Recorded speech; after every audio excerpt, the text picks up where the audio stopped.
G would it be? It's Mr. Bubblegum Man, female's favorite, Slim Every Doughboy, corporate gangster, St. Louis MoneyNow, DJ MoneyNow himself. Shout out to everybody that's in the building with us tonight, man. You know what I'm saying? This is another edition of Money Talk with DJ MoneyNow, you know what I'm saying? So, got another special guest in the building, you know what I'm saying? A fellow DJ, a fellow Esquire DJ representative, you know what I'm saying? So with that, without further ado, ladies and gentlemen, let me introduce to y'all DJ Yes! I like that. That was a good one. What's up, y'all? I'm DJ Yes, the Empress, and we live, yeah. What's up, DJ? What's up? Thank you for having me. Thank you for coming out.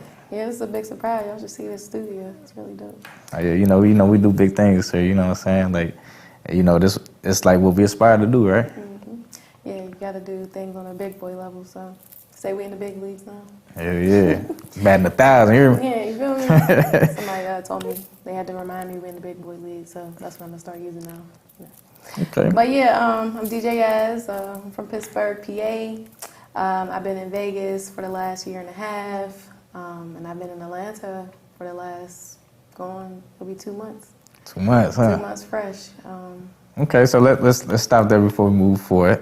Tell me about how was life growing up in Pittsburgh. I never been to Pittsburgh. You never been to Pittsburgh? Not yet. Pittsburgh is dope. So it's like, I want to say like a chill. It could be chill and it could be fast. It depends on what you want to dip into. So for me, I grew up in the inner city of Pittsburgh, and then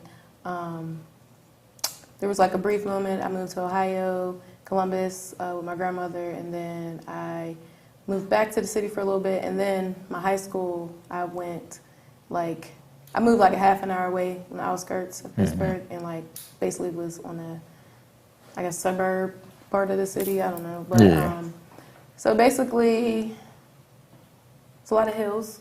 Definitely a lot of hills. They say our calves is unmatched. It's cool. So it's chill. We're really chill. I've been around the world, and I think we got some of the most chill people, actually. That's what's up. Yeah, I most definitely got to go visit Pittsburgh at least once. What I'd probably do is I'd probably catch a Cardinal game versus Pirates game. You know, so I love baseball, so. That's fine. Well, we about Steelers. I mean, Pirates, we love the Pirates too, but we Steelers. You know, we're really big on Steelers. But it's a sports city. Our nightlife is, let's say a couple years ago, it was a little bit more live, but I think things are starting to pick up now. There's like different venues, different avenues, different little things you can do now. And it's like up on a come up, like there's a lot of building and gentrification going on, and you know, so it got its perks. We have some beautiful views, I'll give us that. It's cool. It was cool growing up in Pittsburgh.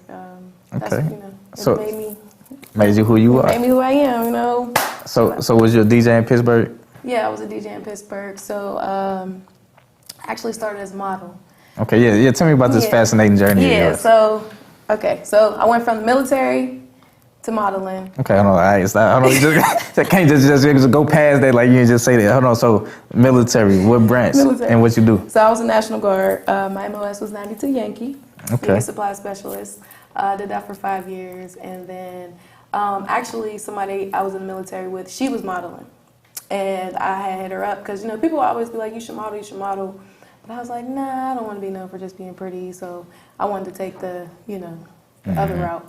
But I don't know, something just told me to hit her up. I hit her up. Basically, I got invited to this model group, and that pretty much started my entrepreneur path right there. Okay. Because I don't know if people don't know anything about the modeling industry, but like when you're first starting out, you're not getting paid for nothing. Like, you're really not getting paid for anything. Everything is pretty much for the love of the craft and for the culture, in the hopes of getting paid once you build that portfolio or that work ethic or whatever.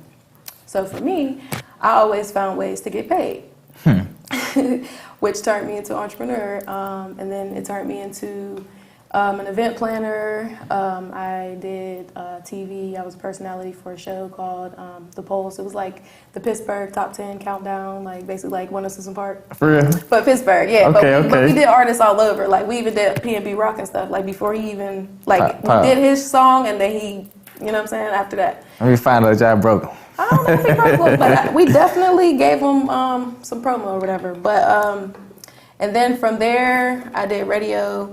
But with my events, though, this is kind of what like took me back from modeling. I basically started doing power shoots, and once I started doing them, they've got the ultimate power shoots. So for those who've been living under a rock and not in the modeling industry, what is a power shoot? Power shoot. Oh, that's the fun part. So I even had to articulate that to Pittsburgh because Pittsburgh didn't know what a power shoot was. So basically, you just get a whole bunch of creatives in a room, and they make content, they network. The magic that I did with it, I wanted to make sure that everybody had the opportunity to have content for their brand, to market themselves, and I wanted to make sure that people were able to network with people so they can get their brand out there. So basically, you'll come there with your stuff, and you'll end up leaving with a portfolio to market yourself. You'll end up leaving with contacts. You'll end up leaving with people you could build with, stuff like that. So I had designers, models, hairstylists, photographers, brands, businesses, I had clothing sponsors, like all that stuff. I brought that together and it was dope, you know. I definitely helped some models, you know, excel in their career. I definitely helped some photographers. I definitely helped build some relationships and connect some dots. So that was one of like my highlights. And then in the process of doing that, I was also doing radio. Okay. So like I had my own like radio show and stuff like that. But I kind of like took a step back from that station because I'm the type of person like I'm about quality. So like I feel like if something's not aligning with my vision or my soul, like I feel like I have to like expand on that. So I basically got another opportunity from a radio station, but I didn't want to jump from radio to radio. Right. But he basically was like, yeah, we want you to learn how to work the radios, like the mix board and stuff, and DJ so you can run the radio station. And I heard DJ, and something about DJ clicked with me because it was something that I used to joke about. Yeah. I used to be like, yeah, I'm going to be a DJ one day, DJ Jazzy Jeff, you know, I used to play around and stuff. And I used to make, you know, mixtapes in high school. I used to make the CDs. I always had I had a Walkman, I had a tape player, I had all the CD players, I had everything, you know what I'm saying? Like, 7th grade, we moved into this house, and there was like, I guess the old people that was there before us, they left like cassette tapes there. So the cassette tape that I listened to every day, all day, was Lauryn Hill, Miseducation. I think I say I'm brainwashed till this day, because I swear. Like, but I think that was my journey, and I didn't know. Everything led me to this niche, because even when I was in the modeling industry, it seemed like I was more tapped into the music industry. And I was just like, why do I know all these producers? Why do I know all these artists? Like, I'm a model. Where's the modeling people at? Why am I like, you know? So once I went to that radio station to learn how to use the DJ board, I went to practice, and it was like I was a natural, basically. It was just, I don't know, it just, whatever. So one day I was practicing, somebody walked past to see the venue to book it, and they booked me from me practicing. And then they booked me again. So my first gig I did for free, right? Right. The next gig, the same people, I got paid. And after that, it's like I've been getting booked ever since. And that was in February 2019. Okay, so it's like, for the most part, it's recent. Yeah, so my 4 years just hit February. So I'm a new DJ in the game, but I'm not new in the game, if that makes sense. Like, so I think a lot of people get that confused, because it's like, yeah, I'm like a new DJ, basically, but I've basically, I've been doing some things. I've been building my brand. I've been putting things together. I've been creating my own, you know, events and things like that. So I think God put me through all these situations and all these experiences to bring me here so I could know how to better run my DJ business. And now it's like, once this happened, it was just like, I just had to go with God, like, yo, this is it right here. And my life has never been the same ever since. Like, no, that's lit. I just jumped 2 cities You see your shirt, you know, show the people. Shout out to my plug. Shout out to Faak Failure. That's FAAK. You feel me? But yeah. Yeah, there you go. Go ahead. It's the plug all the time. You can never go wrong, you know. So I noticed you said, you know, from city to city.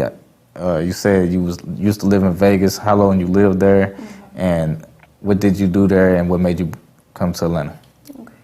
So I moved to Vegas September 2021. So when I first moved there, I basically had an opportunity to DJ in a dispensary like a couple days a week.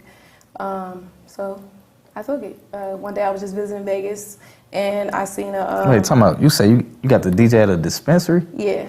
I think that's so fucking lit. Like, that's so fucking lit. You know how like when you got tunnel vision, and it's like everything's great, but it's like I got way more places and stuff to do. Like, so that's how I be thinking sometimes. So I do need to learn how to bask in my success and things that I've done, because I just be like, all right, what I got to do next? What I got to do next? All right, resume, cool. What can I do to be better? What can I do to improve? I'm always in the self-improvement mode, and I'm always in, you know, how can I be better than the last thing? But yeah, so I went to Vegas to visit with my best friend, and we walked past the dispensary. There was a DJ controller in the booth, and I walked in and I was like, hey, who's a DJ? And they're like, oh, he's on break or whatever. So I passed my business cards out. I'm like, hey, I guess whenever the manager come back, give him my business card. So he called me like 30 minutes later, and he was like, yeah, can you come back for an interview? And I was like, when? He's like, now. I'm like, all right. So I went right back, did the interview. I got hired on the spot. But the thing was, I still live in Pittsburgh. No. So it was like, basically, I had to go to Pittsburgh, and then I had all these bookings. This was August. I was booked all the way up till December. So I had to basically, I'm like, let me just get these bookings done, and then I'll be out there or whatever. But then he kept texting like, yo, we need now. Like he kept, like, it was like urgent. So basically I was like, all right, well, let me get these bookings done, and then I'll work out, you know, after September, blah, blah, blah. So I went out there in September after I got my August and September things done. And I did the dispensary. It was cool for a little bit. And, you know, it gets cold eventually. I think I discovered, for me, I like to move around. I don't like to be in the same place every week, like multiple days a week. I realized that about myself. I know people, like, a lot of people say they want stuff until they actually get it. Yeah. And then you kind of realize who you really are. So I like to change up stuff. Like, I like residencies, but I don't want to do it 3 days a week. No, yeah, now, like, I'm with you, yeah. Just DJ to DJ, like, I remember, I mean, probably not so much now, but I know it was a time where I had the mindset. I said I want to be booked 7 days a week, and I want to do 7 different things every day. Like one day I could do an artist showcase, blah blah blah, and then I could do the next day I could do strip club maybe. The next day I could do private gig. The next day I could do, you know what I'm saying, like skating rink. Right. The next day you know what I'm saying, because like really like different vibes. Yeah, every day, and that way we won't get bored. You know what I'm saying? Like, because I'm with you. So you know, so we get bored. You know what I'm saying? We like to switch stuff up, and I feel like if I'm not in an environment where I can create and be creative, like, you know, or somebody's monitoring what I'm playing and stuff, it doesn't sit right with me. So like, it was cool. I got my experience out. I did that for like 3 months, and then I moved on to other stuff. So if you don't mind sharing, how much is a dispensary paying a DJ to DJ, and how long was you DJing? I did for 3 months. Let's just say they're not paying us our regular DJ rates. They paying us less. So for me, it was like, it was cool because it's consistent, and it was, you know, I'm just getting out there, so I needed something consistent. So I did that. But at the same time, it was like, it ended up being not worth it for me. I'm a person, I'd rather sacrifice than be in something that I know is not worth it. Like, I'd rather just, because I always am a firm believer something better is going to come along. And it always do. It always does. So you just really got to stick in there. You got to really stand on that, you know? When you do stuff like that, you really got to stand on that. And I'm the type of person, once I'm done with something, I'm done with it. And it's like, I always have to make the conscious decision in my head, like, is this what we're about to do? Because, you know, once you do this, there ain't no going back. Because I'm the type of person, I don't go back. Once it's done, it's done. I'm just keep going forward. But as far as the pay, like I said, they just didn't. I feel like they had the money to pay us more. They just didn't want to. And I think there's certain area coaches, like for example, let me ask you this: have you found that problem here in Atlanta? As far as what people not want to pay? Yeah. No, it's not. So this is what I discovered. The clubs really don't want to pay you that much. The DJs that much. The private parties, the corporate brands, the branded people, like different. Like I work for like Mael's and stuff like that. And who's that? Mael Organics. They're a natural hair company. Okay. Black hair company. But what I realize is it's a difference between people having a budget and people just trying to scrape off the whatever. And what I never understood is why is the DJ budget not first or second? You get what I'm saying? Exactly, because like without a DJ, you ain't got nothing. There's nothing. You get what I'm saying? I mean, you got a room, people just looking at each other. You know what I'm saying? And then you think about it like this: people are paying $200, $300, $400 for bottles, $1,000 for sections, and then they want to try to get the DJs a couple $100. Exactly. Speaking of a couple $100, we need to pay these bills. You know what I'm saying? We gotta pay bills just like everybody else. We finna come right back, and we're gonna talk more about the pricing and the rate of DJs in 2023. And but we'll be right back with Money Talk.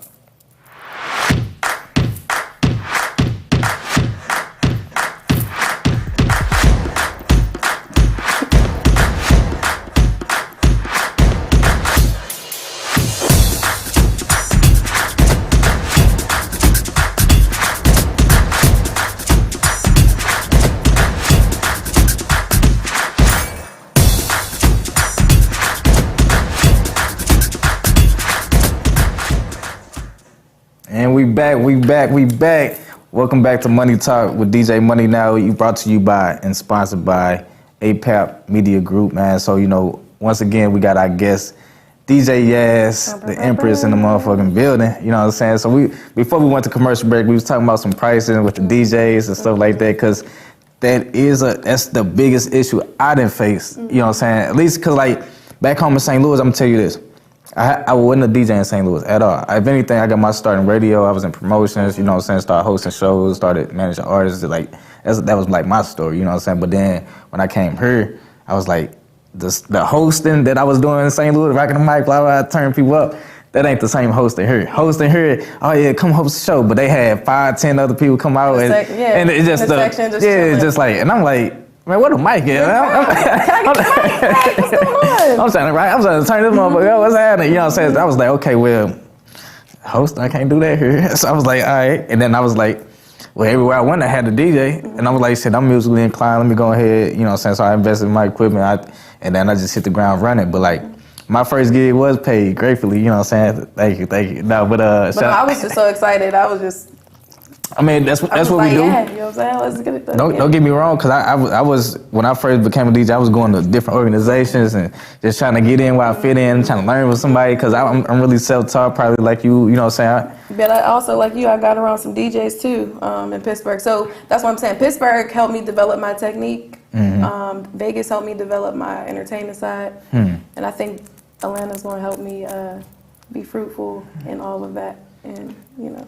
Yeah, and I'm going to just say this, just as a DJ, you know what I'm saying? I know it's male dominated, right? Mm-hmm. But people show more love to women DJs than men. Yeah. I feel like once they get the female DJ in the door, they do.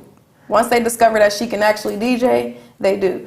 But at first, I think we get a lot of, people question us a lot. There's like, it's the questions that I get when I tell people I'm a DJ, I be looking at them like, well, give me a couple of questions people ask. Like, do you DJ?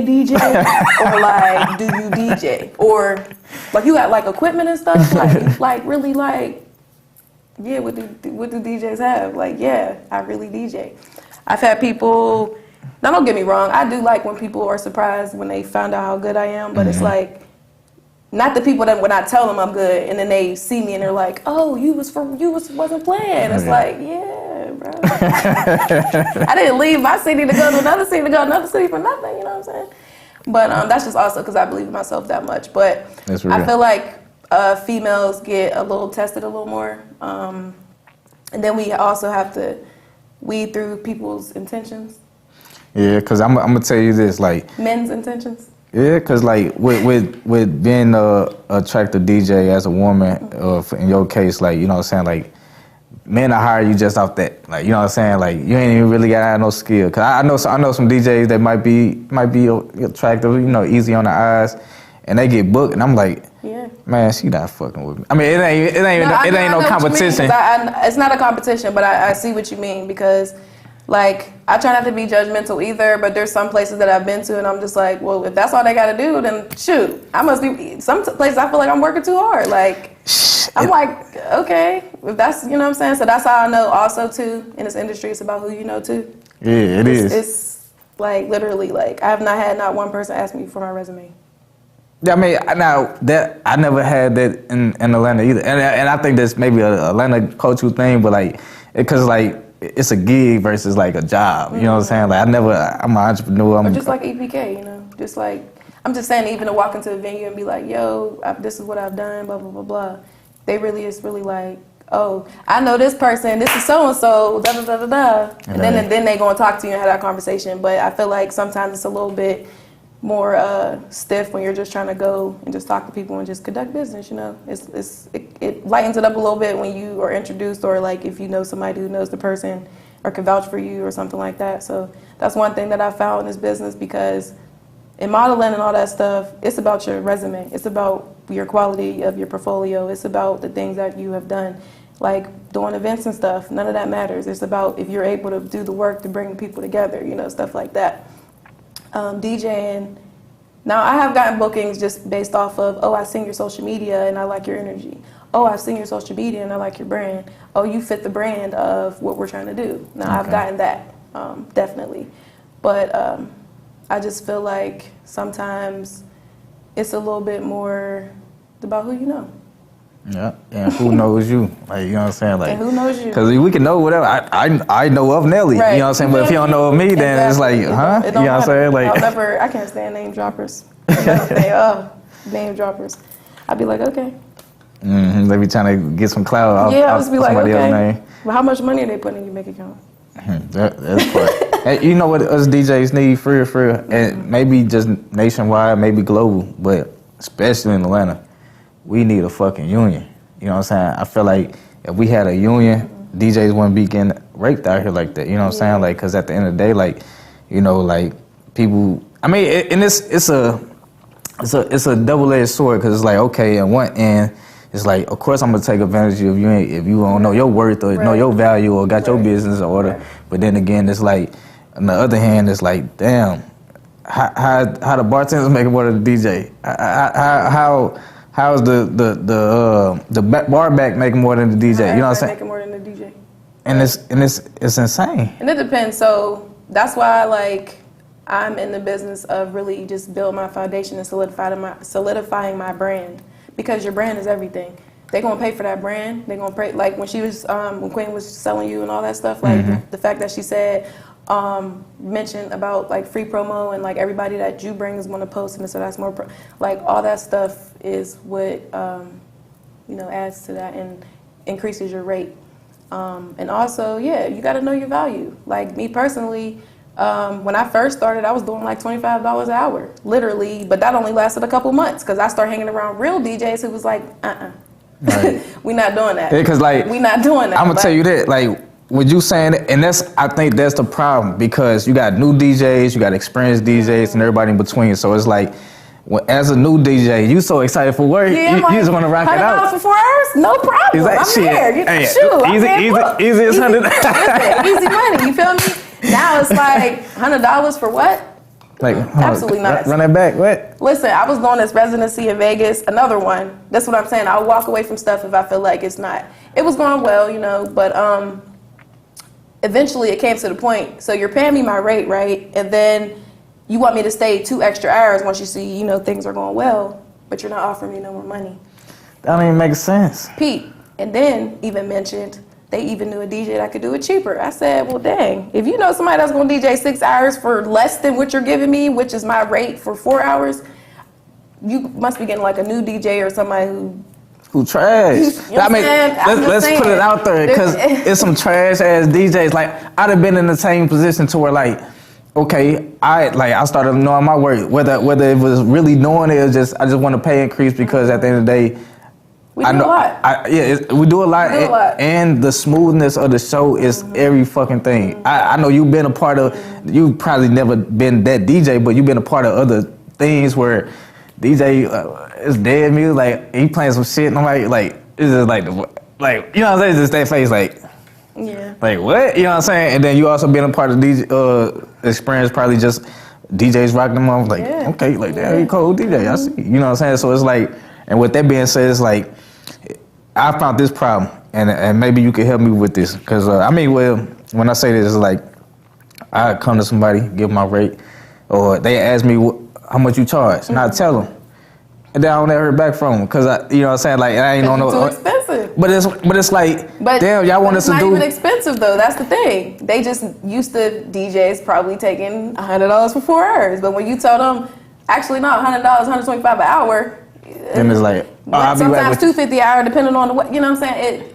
It's different. Like that's how you know who you want to work with and who not. If they don't respond, they wasn't for you anyways. Like, I've got people who didn't respond after my rate, or sometimes I'll just ask people, what's your budget? I do too. But then they'll try to get you with the well, how much you charge? But what's your budget? Right. How much you charge? I got a budget, and then they hit you with some low ass budget. I got a budget of $250. Can you do 4 hours? And it's like as an entrepreneur, it's like I learned to I mean, unfortunately, get the money. You know what I'm saying? Like as in like. It's like, of course, it's not what I want, but it's something to, you know what I'm saying, into the next gig. Because, like, I mean, I'm not a resident DJ just yet. I used to be for a bar and a sports bar and whatnot, you know what I'm saying. And then they did me dirty, but ultimately, like, they did the person who I replaced dirty. So it's like, I wouldn't expect them, like, them to be loyal to me. I was kind of grateful because, like, that was, like, some consistent, it wasn't, like, but it was. What's that about the dispensary? Yeah, like, like, you know what I'm saying? And it was the greatest for me at first because I was on the strip, DJing on the strip. But the thing about DJing on the strip is you're dealing with tourists every day. Don't nobody care who you is. Like, you know what I'm saying? Nobody's coming back. Right. Basically, is what I'm saying. It's all new faces every day. It's a new face every day. Like, even if you give a business card out, like, yeah, of course I've had people like, oh, you know, I'm going to book you in my city, blah, blah, blah. And I do get booked in different cities. Like, I do.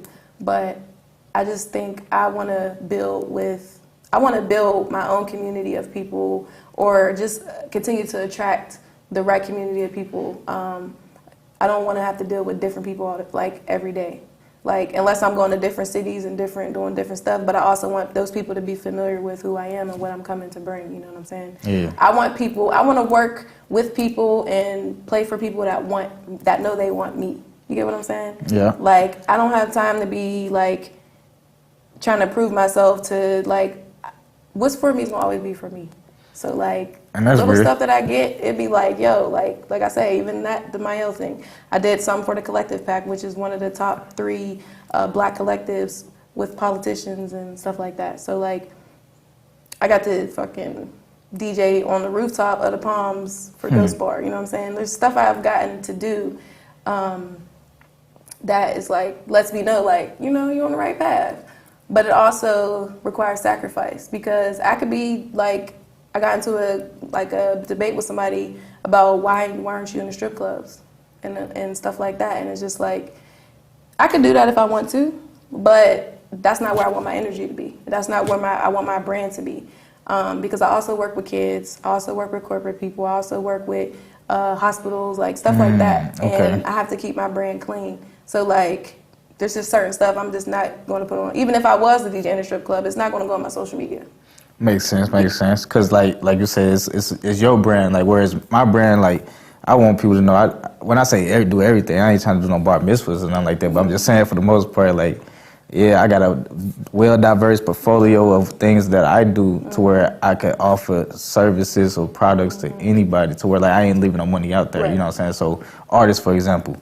a lot of their music get broken in strip clubs. You know what I'm saying? So that's why that's why I had a desire to be in the strip club. You know what I'm saying? And so the same thing with like skating rinks, like just to be around. Now that's more family oriented. Now, you know, instead of okay, I know this person, they got they kids and stuff, but they not gonna come to no club because they got their kids. But you'll come to the skating rink. So you know what I'm saying? So that's why I desire a diverse portfolio. Right. So that's where my conflict comes in, because it's like I know you're spiritual too. I heard you talking about it. I'm a very spiritual being as well. So it's like when you know certain things, I know I'm a light. So I need to be where the light is. And like, granted, I understand that we have to do certain things or be in certain environments to get to certain places, and I get that. But I feel like I did a lot of that in Pittsburgh, and I kind of got tired of being in that dark energy, if that makes sense. Yeah, that makes sense. I love my people. I'm not saying there's like none of that. But what I'm saying is there's other energy.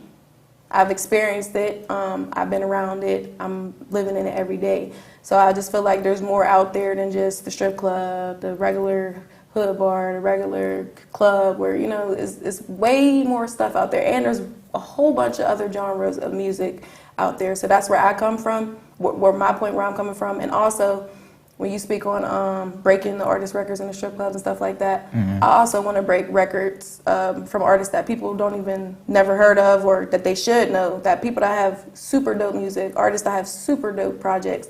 Like, I want to be that DJ that brings out that dope stuff, because there's certain stuff that I play and people be like, yo, what is that? Like, what I learned about DJing and why it's so natural for me and why I resonated with it so much is because I'm stimulated. It stimulates me. So I have to deal with sounds that stimulate me.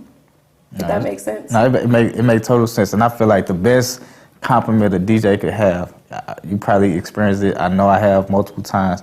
Well, it's two of them. Is when somebody random walk up to your DJ booth, like, what's the name of that song you just played? Like, that mean you did your job, because we got responsibility to break new music too. So it's okay, we know this shit is playing on the radio. Yeah, we know. But what about this song that you need to hear? And I had that mindset going in too. And you know what I'm saying? So it's like, I'm only gonna play shit with a vibe. If it ain't a vibe, I'm not playing it. I'll probably play it on my own time, but I ain't gonna play it. Play it out loud.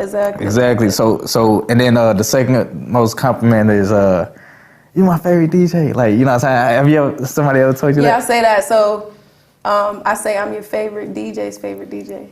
Because some of the DJs say I'm their favorite DJ. So I'm like, I'm always, I don't know, everything's so surreal for me, because I just live my life in such a like, how do I explain it? I'm like living, I'm like being in it. So as it's happening, I'm experiencing it. So you're getting genuine, like everything's genuine with me. So I'm always like in awe all the time. Even on this path, I'm still in awe, because this is really my life. Like, this is crazy. Like, every connection I make, it's just like, yo, this is crazy, you know what I'm saying? Girl from Pittsburgh, who would have thought? But yeah. God knew. God is the plug.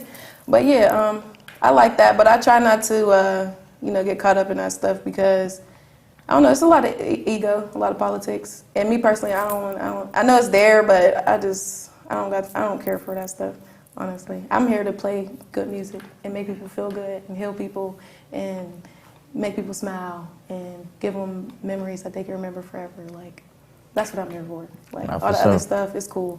Like, I could do all that. I could be in the club. I could do that. But honestly, when like I said, you think you want stuff until you're doing it, and then it's like, no. Okay. So once something tells me no, I'm just going to not do it. Even if that means me not DJing that consistently every week at the same place sometimes, you know what I'm saying? Yeah, now that I wouldn't encourage that to no DJ. I say if you're going to have a resident spot, be there one day out the week. Yeah, one day out the week. Because that 3 days, I ain't never heard no shit like that. You might as well be there every day. You know what I'm saying? But they get boring, they get stale. It does get boring. You can't travel because you got you. Because you got to be here, you know what I'm saying? It's like, yeah, no. But I don't want mind doing something where like they're doing different events every week or different themed events or bringing different crowds. Like, I wouldn't mind doing like something like that. But just to be doing the same type of music with the same people every week, multiple, I can't do it. I feel that. I feel can't do that. it. So, before I let you go, DJ Yaz, any last questions, comments, or concerns you want to tell the people? You want to tell me? You want to just throw out there? So I'll be on We Film ATL. Okay. Make sure y'all look out for that new episode. I'm about to do. They're about to do the first episode of Rising Stars, and I'll be highlighting the first episode. Hey. So that will be March 19th. Make sure y'all follow them. We Film ATL. And any concerns? No, I don't have no concerns or anything. But I do want to say, shine your light. Just shine your light. Be yourself. Don't mask yourself for people. Don't dim yourself for people to make them comfortable. Just be your full self in a healthy way. Hopefully I'm saying it in a healthy way. I'm not saying if you destructive, be destructive. That's not what I'm saying. I'm saying is be yourself. You know who you are. Be yourself and don't let people tell you who you are, okay? That part. Now tell the people where they can find you on social media. Y'all can find me on Instagram at DJAs_the Empress. Twitter, same thing, DJ as the Empress. Everything's DJ as the Empress. YouTube, Facebook. Just Google me, DJ as the Empress. I'll pop up. Yeah. We got DJ Yaz in the building, ladies and gentlemen. And of course, you can find me at STL MoneyNow. That's anywhere and everywhere. I'm your host, DJ MoneyNow. This has been an edition of Money Talk. Shout out to APAP Media Group. Shout out to the whole team. Yes. Shout out to DJ Yaz for coming out, and I appreciate you, and I'm glad you enjoyed yourself. Thank you. I appreciate you for having me. For sure. So we'll see y'all next week on another edition of Money Talk. Let's get it. Peace.